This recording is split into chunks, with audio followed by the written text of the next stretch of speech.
Hello everyone, നമ്മളെല്ലാവരും കാത്തിരുന്ന RPF 2024 notification ഇന്ന് വിഷു ദിനത്തിൽ തന്നെയാണ് റെയിൽവേ റിലീസ് ചെയ്തിരിക്കുന്നത്. അപ്പം വിഷു കൈനീട്ടമായിട്ട് മലയാളികൾക്ക് തന്ന പുതിയ ഒരു അവസരമാണ് RPF 2024. നേരത്തെ തന്നെ ഷോർട്ട് നോട്ടീസ് വഴി പറഞ്ഞിട്ടുണ്ടായിരുന്നു ഈ മാസം 15-ാം തീയതിയോട് കൂടിയാണ് ഇതിൻ്റെ ഒരു നോട്ടിഫിക്കേഷൻ ലൈവ് ആവുന്നതെന്ന്.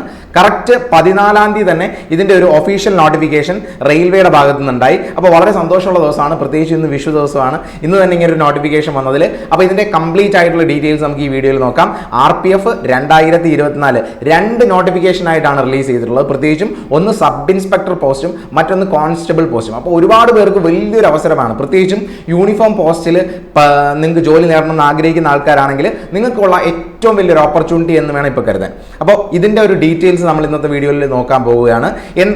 ഏതൊക്കെ പോസ്റ്റുകളാണ് വരുന്നത്, എന്തൊക്കെയാണ് അതിൻ്റെ ക്വാളിഫിക്കേഷൻ, എങ്ങനെയാണ് പ്രിപ്പയർ ചെയ്യേണ്ടത്, എവിടെയൊക്കെയാണ് എക്സാം സെൻറ്റേഴ്സ്, എന്താണ് ഏജ് ലിമിറ്റ് തുടങ്ങിയ കംപ്ലീറ്റ് ഡീറ്റെയിൽസ് നമ്മൾ ഈ വീഡിയോയിൽ നോക്കുന്നതായിരിക്കും. അപ്പോൾ നിങ്ങൾക്ക് കാണാം, ഇതിൻ്റെ ഒരു നോട്ടിഫിക്കേഷൻ്റെ ഫ്രണ്ട് പേജ് ആണ് നിങ്ങൾക്ക് ഇവിടെ കാണാൻ പറ്റുന്നത്. RPF 01/2024 എന്ന് പറയുന്ന ഒരു നോട്ടിഫിക്കേഷനും RPF 02/2024 എന്ന് പറയുന്ന രണ്ടാമത്തെ ഒരു നോട്ടിഫിക്കേഷൻ. ഇങ്ങനെ രണ്ട് നോട്ടിഫിക്കേഷൻസ് ആണ് ഇന്ന് തന്നെ റിലീസ് ചെയ്തിരിക്കുന്നത്. ഇതിന്റെ ഒഫീഷ്യൽ PDFs നമ്മുടെ ടെലിഗ്രാം ഗ്രൂപ്പിലും വാട്സ്ആപ്പ് ഗ്രൂപ്പിലും ഒക്കെ അവൈലബിൾ ആണ്. മാത്രമല്ല RRBസിന്റെ ഒഫീഷ്യൽ വെബ്സൈറ്റിൽ ഇതെല്ലാം അപ്ഡേറ്റ് ചെയ്തിട്ടുണ്ട്. നമുക്ക് ഇതിന്റെ ഡീറ്റെയിൽസ് ഓരോന്നായിട്ട് നോക്കാം. ആദ്യം നമുക്ക് രണ്ട് പോസ്റ്റുകളാണ് എല്ലാവർക്കും എലിജിബിൾ ആയിട്ടുള്ളതെന്ന് ഞാൻ പറഞ്ഞു. രണ്ട് പോസ്റ്റുകളാണ്, അതായത് RPFന്റെ കോൺസ്റ്റബിൾ ഗ്രേഡ് ഉണ്ട്. അതുകൂടാതെ SI സബ് ഇൻസ്പെക്ടർ ഗ്രേഡ്. അപ്പം ഡിഗ്രി ക്വാളിഫിക്കേഷൻ ഉള്ളവർക്കും അതിന് താഴെ +2 10th ക്വാളിഫിക്കേഷൻ ഉള്ളവർക്കും എല്ലാവർക്കും ഉള്ള ഒരു അവസരമാണ്. 2024 ഒരു വളരെ വലിയ അവസരമാണെന്ന് വേണം കരുതാൻ. പ്രത്യേകിച്ചും ആർമി എക്സാംസ് അല്ലെങ്കിൽ യൂണിഫോം പോസ്റ്റുകൾ ആഗ്രഹിക്കുന്ന ആളുകൾക്കുള്ള വലിയൊരു ഓപ്പർച്യൂണിറ്റിയാണ്. അപ്പോൾ ഇതിൻ്റെ ഡീറ്റെയിൽസ് നമുക്ക് അറിയേണ്ട, ഈ എക്സാമിന് പ്രിപ്പയർ ചെയ്യാനുള്ള കംപ്ലീറ്റ് ഡീറ്റെയിൽസ് കാണാൻ ഈ വീഡിയോ കംപ്ലീറ്റ് ആയിട്ട് കാണാൻ. നിങ്ങൾക്കുള്ള പല കാര്യങ്ങളും ഈ വർഷം ഈ ജോലി ആഗ്രഹിക്കുന്ന ഇങ്ങനൊരു ജോലി നേടാൻ ആഗ്രഹിക്കുന്ന ആളാണെങ്കിൽ നിങ്ങൾക്ക് വേണ്ട കുറേ കാര്യങ്ങൾ ഇന്നത്തെ വീഡിയോയിൽ ഇൻക്ലൂഡ് ചെയ്തിട്ടുണ്ട്. മാത്രമല്ല സീരീസ് ഓഫ് വീഡിയോസ് നിങ്ങൾക്ക് അവൈലബിൾ ആക്കുന്നതാണ് ഇതിന് ഇങ്ങനെ ഒരു എക്സാമിന് പ്രിപ്പയർ ചെയ്യാൻ വേണ്ടി. അപ്പോൾ ഇതിൻ്റെ ഇമ്പോർട്ടൻ്റ് ആയിട്ടുള്ള കാര്യങ്ങൾ നോക്കാം. ആദ്യം നമുക്ക് ഡേറ്റ് നോക്കാം. ഓപ്പണിംഗ് ഡേറ്റ് ഓഫ് ആപ്ലിക്കേഷൻ്റെ ഓപ്പണിംഗ് ഡേറ്റ് എന്ന് പറയുന്നത് 15/4/2024 ആണ്. നമുക്കറിയാം 15-ാം തീയതിയാണ് 14th.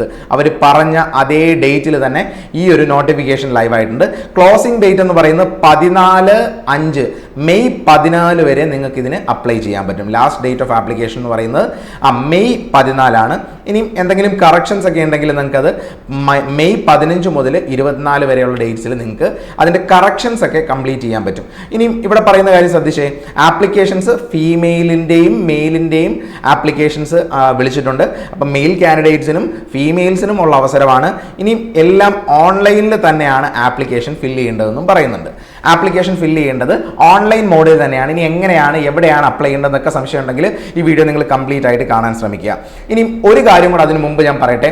നിങ്ങൾ RPF പരീക്ഷയ്ക്ക് പഠിക്കാൻ തയ്യാറാകുന്ന അല്ലെങ്കിൽ ഇഷ്ടപ്പെടുന്ന അല്ലെങ്കിൽ അതിനുവേണ്ടി ഒരുങ്ങുന്ന, എങ്ങനെ വേണമെന്ന് അറിയില്ല എന്നൊരാളാണെങ്കിൽ നിങ്ങൾക്കുള്ള കംപ്ലീറ്റ് കാര്യങ്ങൾ ഫ്രീ ആയിട്ടും പെയ്ഡ് ആയിട്ടും പല രീതിയിലും ദിശ അക്കാഡമി പ്രൊവൈഡ് ചെയ്യുന്നുണ്ട്. അപ്പോൾ അതിൻ്റെ ഡീറ്റെയിൽസ് നിങ്ങളോടൊന്ന് ഷെയർ ചെയ്യാനാണ്. നിങ്ങളിപ്പോൾ സപ്പോസ് നിങ്ങൾക്ക് ഫ്രീ ആയിട്ട് പ്രിപ്പയർ ചെയ്യണം അല്ലെങ്കിൽ പെയ്ഡ് കോഴ്സ് എടുത്ത് പഠിക്കാൻ താല്പര്യമില്ല എങ്കിൽ ദിശ അക്കാഡമി നിങ്ങൾക്ക് വേണ്ടി ഒരു യൂട്യൂബ് ചാനൽ തന്നെ സ്റ്റാർട്ട് ചെയ്യുന്നുണ്ട്. ദിശ ആർമി എക്സാംസ് എന്ന പേരിൽ ഒരു യൂട്യൂബ് ചാനലുണ്ട്. നമ്മുടെ ഹോം പേജ്, ദിശ അക്കാഡമിയുടെ ഹോം പേജ് എടുത്തിട്ട് നിങ്ങൾക്ക് താഴോട്ട് സ്ക്രോൾ ചെയ്ത് പോകുമ്പോൾ ദിശ ആർമി എക്സാംസ് എന്ന് പറയുന്ന ഈ ഒരു യൂട്യൂബിൻ്റെ കാര്യങ്ങൾ നിങ്ങൾക്ക് കാണാം. ആ ഒരു ചാനലിൽ നിങ്ങൾ ജോയിൻ ചെയ്ത് സബ്സ്ക്രൈബ് ചെയ്യുകയാണെങ്കിൽ അതിലിപ്പോൾ തന്നെ RPF പരീക്ഷയുടെ ഒരുപാട് ക്ലാസ്സസ് അതിനകത്ത് അവൈലബിൾ ആയിട്ടുണ്ട്. നിങ്ങൾക്ക് ഇപ്പം തന്നെ കണ്ടു തുടങ്ങി റെഗുലർലി ഫോളോ ചെയ്യാൻ പറ്റുന്ന ഒരു ഫ്രീ യൂട്യൂബ് ചാനലാണ് ഇതിനകത്ത് നിങ്ങൾക്ക് പ്രൊവൈഡ് ചെയ്യുന്ന ഒന്ന്. ഇനി അല്ല, നിങ്ങൾക്ക് ഓൺലൈനായിട്ട് കുറച്ചുകൂടി പ്ലാൻഡ് ആയിട്ട് ഓർഗനൈസ്ഡ് ആയിട്ട് പഠിക്കണം എന്ന് താല്പര്യപ്പെടുന്നവരാണെങ്കിൽ നിങ്ങൾക്ക് വേണ്ടി നമ്മുടെ ഓഫ്ലൈൻ ക്ലാസ്സസ് അവൈലബിൾ ആണ്. ഓഫ്ലൈൻ ക്ലാസ്സസ് അവൈലബിൾ ആണ്.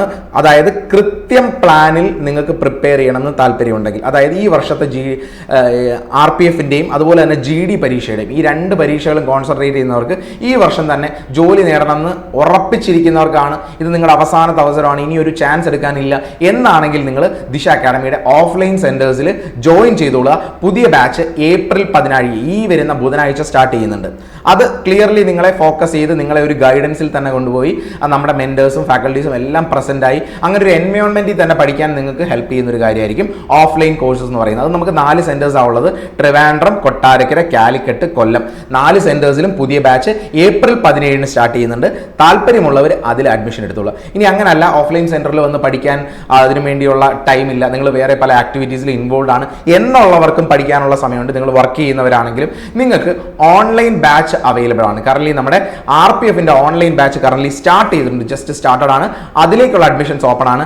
അതിൽ എന്തെങ്കിലും സംശയങ്ങൾ, ബാച്ചിന്റെ ഡീറ്റെയിൽസ് അറിയാൻ താല്പര്യമുള്ളവർക്ക് ഈ കാണുന്ന നമ്പറിൽ കോൺടാക്ട് ചെയ്ത് കംപ്ലീറ്റ് ഡീറ്റെയിൽസ് എടുക്കാമാണ്. ഇങ്ങനെ 3 അവസരങ്ങളാണ്, 3 കാര്യങ്ങളാണ് ദിശ അക്കാഡമി RPF എക്സാമിന് പ്രിപ്പയർ ചെയ്യുന്നവർക്ക് വേണ്ടി ഒരുക്കുന്നത്. ഇതിൽ ഏതായാലും ഫ്രീ ആയിട്ട് പഠിക്കാനുള്ളവർക്ക് അങ്ങനെ, പെയ്ഡ് കോഴ്സ് എടുത്ത് പഠിക്കാനുള്ളവർക്ക് അങ്ങനെ, അതും അല്ലെങ്കിൽ ഓഫ്ലൈൻ ബാച്ചിൽ പഠിക്കാനുള്ളവർക്ക് അങ്ങനെ, ഇങ്ങനെ 3 അവസരങ്ങളുണ്ട്. എത്രയും പെട്ടെന്ന് നിങ്ങൾ താല്പര്യമുള്ള ഓപ്ഷനിൽ എൻറോൾ ചെയ്ത് പഠിച്ചു തുടങ്ങുക.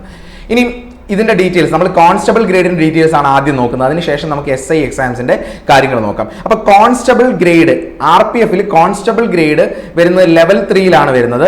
ഇനിഷ്യൽ പേ എന്ന് പറയുന്നത് 21,700, ഇത് ബേസിക് പേ ആണ്. ഇതിന്റെ കൂടെ അലവൻസസ് ഒക്കെ ആഡപ്പ് ചെയ്തായിരിക്കും വരുന്നത്. മെഡിക്കൽ സ്റ്റാൻഡേർഡ്സ് B1 പറയുന്നുണ്ട്. അതിന്റെ ഡീറ്റെയിൽസ് ഒക്കെ നോട്ടിഫിക്കേഷനിൽ പറയും. നമുക്ക് ഏറ്റവും ഇമ്പോർട്ടന്റ് ആയിട്ടുള്ള കാര്യങ്ങൾ മാത്രം നോക്കാം. ഏജ് ലിമിറ്റ്, എത്ര വയസ്സ് വരെയുള്ളവർക്ക് ഇതിന് അപ്ലൈ ചെയ്യാം, എഴുതാം. 28 വയസ്സ് വരെയുള്ളവർക്ക്, നോർമലി 25 വയസ്സ് വരെയുള്ളവർക്കായിരുന്നു ഇത് അലൗഡ്. കോവിഡിന്റെ മാനദണ്ഡം വെച്ചിട്ട്, അതായത് this includes A relaxation of 3 years. കോവിഡിന്റെ സിറ്റുവേഷൻ കണക്കിലെടുത്താണ് 25 എന്നുള്ളത് 28 വയസ്സിലേക്ക് ഇംപ്രൂവ് ചെയ്തിരിക്കുന്നത്. 3 വർഷം കൂടി റിലാക്സേഷൻ തന്നു. അങ്ങനെയാണ് 28 വയസ്സ് വരെയുള്ളവർക്ക് ഈ ഒരു എക്സാമിന് അപ്ലൈ ചെയ്യാൻ പറ്റുന്നത്. അപ്പോൾ അത് വളരെ ഹാപ്പി ന്യൂസ് ആണ്. പ്രത്യേകിച്ചും സെൻട്രൽ ഗവൺമെന്റ് എക്സാംസ് ആസ്പിറൻസിനെ സംബന്ധിച്ചൊരു ഹാപ്പി ന്യൂസ് ആണ്. 28 വയസ്സ് വരെയുള്ളവർക്ക് ഈ ഒരു ആർമി അല്ലെങ്കിൽ ആംഡ് അല്ലെങ്കിൽ യൂണിഫോം പോസ്റ്റിലേക്ക് അപ്ലൈ ചെയ്യാം. വേക്കൻസീസ് വരുന്ന total number of vacancies 4208 total നമ്പറാണ്. മെയിൽ ഫീമെയിൽ വേക്കൻസീസ് ഇൻക്ലൂഡ് ചെയ്ത് 4208 വേക്കൻസീസ് ആണുള്ളത്. ഇനി നമുക്ക് അറിയേണ്ട കാര്യം എന്താണ്? ഇനി ഇതിനകത്ത് മേജറായിട്ട് ഏജിന്റെ കാര്യം വീണ്ടും പറയുന്നുണ്ട്. 18 മുതൽ 28 വയസ്സ് വരെയുള്ളവർക്ക് അപ്ലൈ ചെയ്യാം. ഇനി ഇവിടെ ഒരു കാര്യം ശ്രദ്ധിച്ചേ, candidates must have their own active mobile number and a valid personal email ID for all communications during the entire recruitment. നിങ്ങൾ അപ്ലൈ ചെയ്യുന്നതിന് മുമ്പ് തന്നെ, അപ്ലൈ ചെയ്യുന്ന സമയത്ത് തന്നെ നിങ്ങൾ യൂസ് ചെയ്യുന്ന ആക്റ്റീവ് ആയിട്ടുള്ള, പിന്നീട് നഷ്ടപ്പെടുത്താൻ സാധ്യതയുള്ള നമ്പറുകളൊന്നും കൊടുക്കരുത്. നിങ്ങൾ യൂസ് ചെയ്തുകൊണ്ടിരിക്കുന്ന ഒരു നമ്പറും അതുപോലെ തന്നെ നിങ്ങൾക്ക് ആക്സസ് എപ്പോഴും ഉള്ളൊരു മെയിൽ ഐഡിയും വെച്ചിട്ട് വേണം ഇതിൻ്റെ എല്ലാ പ്രോസസ്സും നിങ്ങൾ ഫോർവേഡ് ചെയ്യാൻ. കാരണം നിങ്ങളുടെ കമ്മ്യൂണിക്കേഷൻസ് എല്ലാം വരുന്നത് ഈ മെയിലിലായിരിക്കും. അതുപോലെ തന്നെ SMS ആയിട്ട് നിങ്ങളുടെ മൊബൈൽ നമ്പറിലായിരിക്കും. അതുകൊണ്ട് ആ mobile number, mail I D നിങ്ങൾ ക്ലിയർലി നിങ്ങളുടെ കയ്യിൽ നഷ്ടപ്പെടുത്താതെ കരുതുക എന്നുള്ള കാര്യം നിങ്ങൾ ശ്രദ്ധിക്കണം. ഓക്കെ, ഇനി മറ്റൊരു കാര്യം കൂടെ ശ്രദ്ധിക്കേണ്ടതുണ്ട്. നിങ്ങൾ ഈ ഒരു എക്സാമിന് അപ്ലൈ ചെയ്യേണ്ടത് RRBസിലാണ്. ഡിഫറെന്റ് RRBs ഉണ്ട്. RRB ട്രിവാൻഡ്രം, ചെന്നൈ, ബാംഗ്ലൂർ, അലഹബാദ്, ഇങ്ങനെ പല RRBs ഉണ്ടെന്ന് നിങ്ങൾക്കറിയാം. റെയിൽവേ റിക്രൂട്ട്മെന്റ് ബോർഡുകളുണ്ട്. ഇതിൽ ഏതെങ്കിലും ഒരു RRBയിൽ മാത്രമേ നിങ്ങൾ അപ്ലൈ ചെയ്യാൻ പാടുള്ളൂ. അത് ശ്രദ്ധിക്കേണ്ട ഒരു കാര്യമാണ്. ഇപ്പോൾ RRB ട്രിവാൻഡ്രത്ത് അപ്ലൈ ചെയ്തതിനു ശേഷം RRB ചെന്നൈയിൽ പോയി അപ്ലൈ ചെയ്യുന്നു, ഒരു കാരണവശാലും ചെയ്യരുത്. അങ്ങനെ ചെയ്താൽ നിങ്ങളെ എല്ലാത്തിൽ നിന്നും ഡീബാർ ചെയ്യുമെന്ന് പ്രത്യേകം പറയുന്നുണ്ട്. അതുകൊണ്ട് ശ്രദ്ധിക്കുക, ഒരൊറ്റ റെയിൽവേ റിക്രൂട്ട്മെന്റ് ബോർഡിൽ മാത്രം അപ്ലൈ ചെയ്യാം. പല ബോർഡുകളുണ്ട് എന്ന് നിങ്ങൾക്കറിയാം. ഡീറ്റെയിൽസ്, സംശയങ്ങളൊക്കെ തീർക്കാൻ നിങ്ങൾ താഴെ കമന്റിൽ കൊടുക്കുക, ക്വസ്റ്റ്യൻസ് കൊടുക്കുക. അതിന് ഉത്തരങ്ങളെല്ലാം നിങ്ങൾക്ക് കിട്ടുന്നതായിരിക്കും. ഇനി എന്താണ് ഇതിനകത്ത് വരുന്ന റിക്രൂട്ട്മെന്റ് പ്രോസസ്സ് എന്ന് നമുക്ക് നോക്കാം. സ്റ്റേജസ് ഓഫ് എക്സാം, എങ്ങനെയാണ് നിങ്ങൾ എക്സാമിന് അപ്ലൈ ചെയ്താൽ വരുന്നത്. അപ്പോൾ ഒന്നാമത്തെ കാര്യം, there shall be online computer based test. ഒരു CBT കമ്പ്യൂട്ടർ ബേസ്ഡ് ടെസ്റ്റ് ആണുള്ളത്. ഒരു കമ്പ്യൂട്ടർ ബേസ്ഡ് ടെസ്റ്റ് ആണുള്ളത്. ഇനി candidates shortlisted on the basis of performance in CBT. ആ കമ്പ്യൂട്ടർ ബേസ്ഡ് ടെസ്റ്റിൽ നിങ്ങളുടെ പെർഫോമൻസ്, നിങ്ങളുടെ മിനിമം കട്ട് ഓഫ് നിങ്ങൾ ക്ലിയർ ചെയ്യുകയാണെങ്കിൽ നിങ്ങളെ ഫിസിക്കൽ എഫിഷ്യൻസി ടെസ്റ്റിന് വിളിക്കും. അതുപോലെ ഫിസിക്കൽ മെഷർമെന്റ് ടെസ്റ്റിനും വിളിക്കും. അതുപോലെ അതിനുശേഷം ഡോക്യുമെന്റ് വെരിഫിക്കേഷനും ഉണ്ടാവും. ഓക്കെ, ഈ 3 പ്രോസസ്സുകളായിരിക്കും കമ്പ്യൂട്ടർ ബേസ്ഡ് എക്സാമിന് ശേഷം ഉള്ളത്. അപ്പോൾ കമ്പ്യൂട്ടർ ബേസ്ഡ് എക്സാമിന് നിങ്ങളുടെ മാർക്ക് ഇമ്പോർട്ടൻ്റ് ആണ്.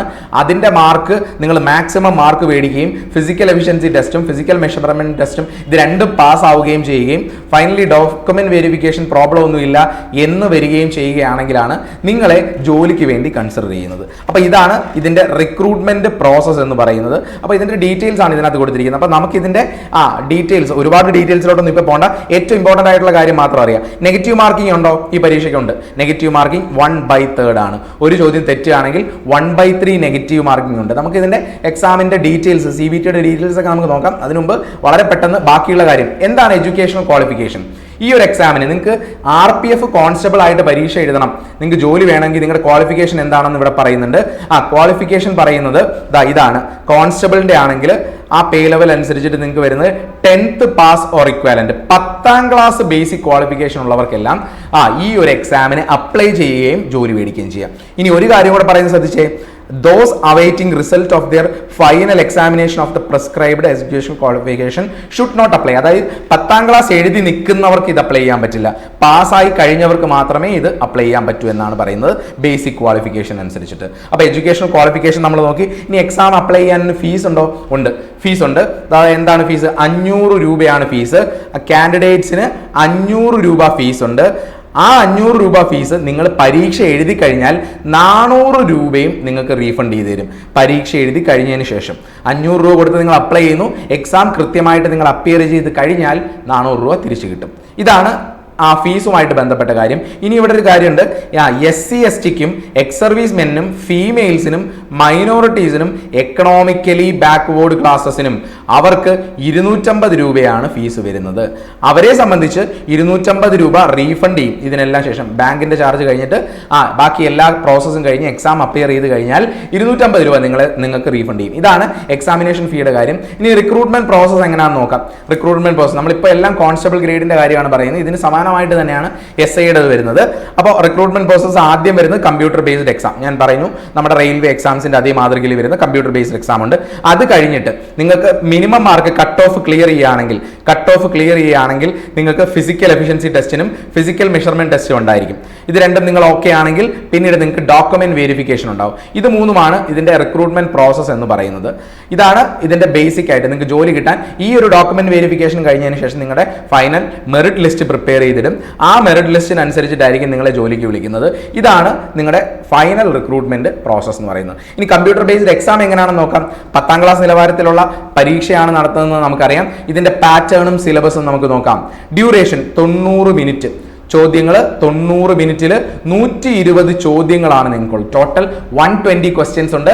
90 മിനിറ്റ് 1.5 മണിക്കൂറിൽ 120 ചോദ്യങ്ങളാണ്. മൾട്ടിപ്പിൾ ചോയ്സ് ക്വസ്റ്റ്യൻ ആയിരിക്കും, മൾട്ടിപ്പിൾ ചോയ്സ് ഓപ്ഷനുള്ള ക്വസ്റ്റ്യൻ ആയിരിക്കും. നിങ്ങൾ ആ ക്വസ്റ്റ്യന് ശരി ഉത്തരം പറയുകയാണെങ്കിൽ 1 മാർക്ക് കിട്ടും ശരി ഉത്തരത്തിന്. അതായത് 120 ചോദ്യങ്ങൾ 120 മാർക്കാണ് മാക്സിമം മാർക്ക് 120. ഇവിടെ നെഗറ്റീവ് മാർക്ക് ഉണ്ട്. ഒരു ചോദ്യം തെറ്റിച്ചാൽ 1/3 ആണ് നെഗറ്റീവ് മാർക്കായിട്ട് വരുന്നത്. അതുപോലെ തന്നെ പല ഷിഫ്റ്റിലായിട്ട് പരീക്ഷ നടത്തുന്നതുകൊണ്ട് തന്നെ നോർമലൈസേഷൻസ് ഉണ്ടായിരിക്കുന്നതാണ്. നോർമലൈസേഷൻ ചെയ്യും. പല ഷിഫ്റ്റ് നടത്തുന്നതുകൊണ്ട് തന്നെ മാർക്ക് എക്സാം ഷിഫ്റ്റിന്റെ വെയിറ്റേജ് അനുസരിച്ചിട്ട് നോർമലൈസേഷൻ നടത്തും. ഓക്കെ, ഇനി ഇതിന്റെ സിലബസ് എന്തെങ്കിലും വ്യത്യാസം ഉണ്ടോ നോക്കാം. റെയിൽവേയുടെ സിലബസുമായിട്ട് കമ്പയർ ചെയ്യുമ്പോൾ വ്യത്യാസങ്ങൾ എന്തെങ്കിലും ഉണ്ടോ? ഇല്ല. ഇതിൽ മാത്സ് അല്ലെങ്കിൽ arithmetic part 35 mark, reasoning part 35 mark, general awareness 50 mark. ഇതാണ് നമ്മുടെ മാർക്ക് വെയിറ്റേജ് അല്ലെങ്കിൽ ക്വസ്റ്റ്യൻസിന്റെ വെയിറ്റേജ്. 50ഉം 70, 35 70, 50ഉം കൂടെ കൂട്ടുമ്പോൾ 120 ചോദ്യം. ഇത് നല്ലൊരു ഷെഡ്യൂൾ അല്ലെങ്കിൽ നല്ലൊരു മാർക്ക് ഡിസ്ട്രിബ്യൂഷൻ ആണ് ഇതിനകത്ത് തന്നിരിക്കുന്നത്. മാത്സ് ബേസിക് അരിത്തമാറ്റിക് അല്ലാതെ മെൻസുറേഷൻ ഉണ്ട്, ടൈം ആൻഡ് ഡിസ്റ്റൻസ് ഉണ്ട്, ഡേറ്റ ഇന്റർപ്രിട്ടേഷനും ഉണ്ട്. അല്ലാതെ അഡ്വാൻസ്ഡ് വേറെ ടോപ്പിക്സ്, ജോമെട്രി, ട്രിഗ്നോമെട്രി അങ്ങനെ ടോപ്പിക്കുകളൊന്നുമില്ല. അഡ്വാൻസ്ഡ് ടോപ്പിക്സ് ഒന്നുമില്ല. ബേസിക് ടോപ്പിക്കുകളാണ്. നമ്മുടെ റെയിൽവേയുടെ ബേസിക് സിലബസുമായിട്ട് ബന്ധപ്പെട്ട് തന്നെ ഇരിക്കുകയാണ്. എല്ലാ അഡ്വാൻസ്ഡ് ടോപ്പിക്സും ഇതിനകത്ത് വരുന്നില്ല. ഇനി ജനറൽ ഇന്റലിജൻസും ഇതുപോലെ തന്നെ റെയിൽവേ എക്സാംസിന് പ്രിപ്പയർ ചെയ്യുന്നവർക്ക് വേറെ വ്യത്യാസമൊന്നുമില്ല. റെയിൽവേ SSC പരീക്ഷകൾക്ക് പ്രിപ്പയർ ചെയ്യുന്നവരെ സംബന്ധിച്ച് എളുപ്പമായിരിക്കും. ജനറൽ അവയർനെസ് നോർമൽ സിലബസ് തന്നെ, വ്യത്യാസമൊന്നുമില്ല. എല്ലാം basic geography, economics, history, Indian polity, നമ്മുടെ സ്റ്റാഫ് സെലക്ഷൻ കമ്മീഷന്റെയും റെയിൽവേയുടെയും സമാനമായ സിലബസ് തന്നെ. അതുകൊണ്ട് സിലബസിലൊന്നും പ്രത്യേകിച്ച് മാറ്റങ്ങൾ വരുന്നില്ല. ഇനി ഫിസിക്കൽ എഫിഷ്യൻസി ടെസ്റ്റിന്റെ ഡീറ്റെയിൽസ് എല്ലാം ഇവിടെ പറയുന്നുണ്ട്. ഇതെല്ലാം ഡീറ്റെയിൽഡ് ആയിട്ട് നമ്മൾ മറ്റൊരു വീഡിയോയിൽ ഡിസ്കസ് ചെയ്യുന്നതായിരിക്കും. എന്താണ് ഫിസിക്കൽ എഫിഷ്യൻസി ടെസ്റ്റ് തുടങ്ങിയ കാര്യങ്ങളൊക്കെ മറ്റൊരു വീഡിയോയിൽ നമ്മൾ ഡിസ്കസ് ചെയ്യുന്നതായിരിക്കും. ഇനി ശ്രദ്ധിക്കേണ്ട ഒരു കാര്യം, മലയാളത്തിൽ പരീക്ഷ എഴുതാമോ? എല്ലാവരുടെയും സംശയമാണ്. RPFന്റെ പരീക്ഷ മലയാളത്തിൽ എഴുതാമോ? Medium of examination question for the CBT will be English Hindi default languages കൂടാതെ 13 റീജിയണൽ ലാംഗ്വേജസ് ഉണ്ട്. അതിനകത്ത് മലയാളമുണ്ട്. അപ്പോൾ മലയാളത്തിലും നിങ്ങൾക്ക് പരീക്ഷ എഴുതാൻ കഴിയുന്നതാണ്. അത് ഇമ്പോർട്ടൻ്റ് ആയിട്ടുള്ളൊരു കാര്യമാണ്. ഒരുപാട് പേരുടെ ചോദ്യമാണ്. ഇനി അടുത്തത് നമുക്ക് നോക്കാനുള്ളത് RPF 01 2024 എന്ന് പറയുന്ന RPF SI പോസ്റ്റുകളുടെ കാര്യങ്ങളാണ്. എന്തെങ്കിലും വ്യത്യാസമുണ്ടോ? ഇപ്പൊ പറഞ്ഞതുമായിട്ട് ബന്ധപ്പെട്ട് കാര്യമായ ചേഞ്ച് ഒന്നുമില്ല. വേക്കൻസീസിൽ വ്യത്യാസം ഉണ്ടാവും, ക്വാളിഫിക്കേഷനിൽ വ്യത്യാസം ഉണ്ടാവും, എക്സാമിൽ വ്യത്യാസമുണ്ടോ എന്ന് നമുക്ക് നോക്കാം. ഇനി ഇതിനകത്ത് വരുന്ന പോസ്റ്റുകളുടെ ആപ്ലിക്കേഷൻ 15-ാം തീയതിയാണ് ഓപ്പണിംഗ് ചെയ്തത്. അടുത്ത മാസം 14-ാം തീയതി വരെ അപ്ലൈ ചെയ്യാം, വ്യത്യാസമൊന്നുമില്ല. RPF കോൺസ്റ്റബിളിന്റെ അതേ കാര്യം തന്നെ. ഇനി ഇതിന്റെ ക്വാളിഫിക്കേഷൻ വേക്കൻസീസ് ആദ്യം നോക്കാം. വേക്കൻസീസ് 452 ആണ് ഇതിന്റെ ടോട്ടൽ നമ്പർ ഓഫ് വേക്കൻസീസ് ഉള്ളത്.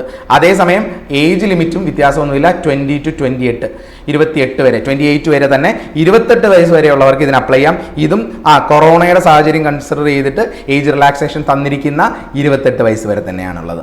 ഇനി ഏജ് ലിമിറ്റിന്റെ കാര്യം പറയുന്നു. ഇവിടെ 20 to 28 തന്നെയാണ്. 20 to 28 25 വയസ്സ് വരെയാണ് നോർമൽ കോഴ്സിൽ. ഇത് കൊറോണയുടെ സാഹചര്യം കൺസിഡർ ചെയ്തിട്ടുണ്ടാണ് 28 വയസ്സ് വരെ ആപ്ലിക്കേഷൻ ആയിരിക്കുന്നത് SIയുടെ പോസ്റ്റിന് വരുന്നത്. ഇനി നമുക്ക് അതിനകത്ത് ക്വാളിഫിക്കേഷൻ എന്താണെന്ന് നോക്കാം. എന്താ ക്വാളിഫിക്കേഷൻ? SI പോസ്റ്റിന് അപ്ലൈ ചെയ്യണമെങ്കിൽ ഗ്രാജുവേറ്റ്സ് ഡിഗ്രി ആണ് മിനിമം ക്വാളിഫിക്കേഷൻ വരുന്നത്. മിനിമം ക്വാളിഫിക്കേഷൻ ഡിഗ്രി ആണ് വരുന്നത്. റിക്രൂട്ട്മെന്റ് പ്രോസസ്സിന് എന്തെങ്കിലും വ്യത്യാസം ഉണ്ടോ? ഇല്ല. ആദ്യം ഒരു കമ്പ്യൂട്ടർ ബേസ്ഡ് ടെസ്റ്റ് ഉണ്ട്, അതിനുശേഷം ഫിസിക്കൽ എഫിഷ്യൻസി ടെസ്റ്റ് ഉണ്ട്, അതിനുശേഷം ഡോക്യുമെന്റ് വെരിഫിക്കേഷൻ ഉണ്ട്. കോൺസ്റ്റബിളിന്റെ അതേ സീരീസിൽ തന്നെ, അതേ രീതിയിൽ തന്നെ. ഇതിന്റെ പാറ്റേൺ, എക്സാം പാറ്റേണിന് വ്യത്യാസം ഉണ്ടോ? ഇല്ല, അതിനും വ്യത്യാസമില്ല. 90 മിനിറ്റ്, 120 ചോദ്യങ്ങൾ. ശരി ഉത്തരം 1 മാർക്ക്, നെഗറ്റീവ് ആണെങ്കിൽ 1/3 മാർക്ക്, 1/3 നെഗറ്റീവ് വരും. അപ്പോൾ ഇതിനും എക്സാം പാറ്റേണിനും വ്യത്യാസമൊന്നുമില്ല. സിലബസിന് വ്യത്യാസമുണ്ടോ? സിലബസിനും വ്യത്യാസമില്ല. അരിത്തമാറ്റിക് സെയിം തന്നെ, റീസണിങ് സെയിം തന്നെ, ജനറൽ അവയർനെസ്സും സെയിം തന്നെ. അപ്പോൾ ഒരു കാര്യം നിങ്ങൾക്ക് മനസ്സിലാക്കാം. അപ്പോൾ SI പരീക്ഷ ഡിഗ്രി ക്വാളിഫിക്കേഷൻ ഉള്ള ആളുകളാണ് നിങ്ങളെങ്കിൽ നിങ്ങൾക്ക് SIയുടെ എക്സാം എഴുതാം, അതുപോലെ തന്നെ കോൺസ്റ്റബിൾ ഗ്രേഡും എക്സാംസും എഴുതാം. രണ്ടും കൂടെ ചേർത്ത് വരുന്നത് 5000-അടുത്ത് വരുന്ന വേക്കൻസീസ് ആണ്. 4800 സംതിങ് വേക്കൻസീസ് ആണ് വരുന്നത്. അപ്രോക്സിമേറ്റ്ലി 5000, 5000-അടുത്ത് വരുന്ന വേക്കൻസീസ് കറന്റ് അവൈലബിൾ ആണ്. അപ്പോൾ താല്പര്യമുള്ളവർ എത്രയും പെട്ടെന്ന് പ്രിപ്പറേഷൻ സ്റ്റാർട്ട് ചെയ്യുക. ഇത് വലിയൊരു അവസരമാണ്, പ്രത്യേകിച്ചും റെയിൽവേ എക്സാംസിന് അല്ലെങ്കിൽ ഒരു യൂണിഫോം പോസ്റ്റ് ആഗ്രഹിക്കുന്ന ആളുകളെ സംബന്ധിച്ച് ഏറ്റവും വലിയൊരു ഓപ്പർച്യൂണിറ്റിയാണ്. ഞാൻ നേരത്തെ സ്റ്റാർട്ട് ചെയ്തപ്പോൾ തന്നെ നിങ്ങളോട് പറഞ്ഞൊരു കാര്യമാണ്, നിങ്ങൾ ഈ ഒരു വർഷം ഈ എക്സാംസ് നിങ്ങൾ ക്ലിയർ ചെയ്യുമെന്ന് ഉറപ്പായിട്ടും ആഗ്രഹമുള്ളവരാണെങ്കിൽ നിങ്ങൾക്ക് 3 ഓപ്ഷൻസ് ദിശ അക്കാഡമി തരുന്നു. ഒന്ന്, ദിശ ആർമി എക്സാംസ് എന്ന് പറയുന്ന യൂട്യൂബ് ചാനൽ ഫ്രീ ക്ലാസ്സസ് തരുന്നു.